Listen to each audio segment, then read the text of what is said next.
যাম তোক ৰাখিম সদায় কাষৰত কলিজা তোক নিদিওঁ আনৰ হ'বলৈ কলিজা উমলি থাকিবি মোৰে উমান বুকুতে টোপনি ধৰিলে জিৰাবি কাষতে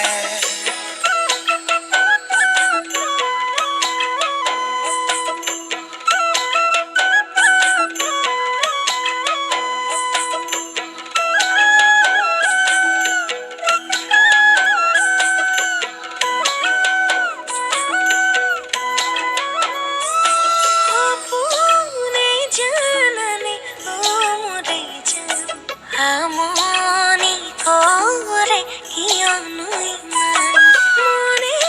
তো বিচাৰে কাষতে যেন কিমান ভাল পাওঁ তোক কেনেকৈ বুজাম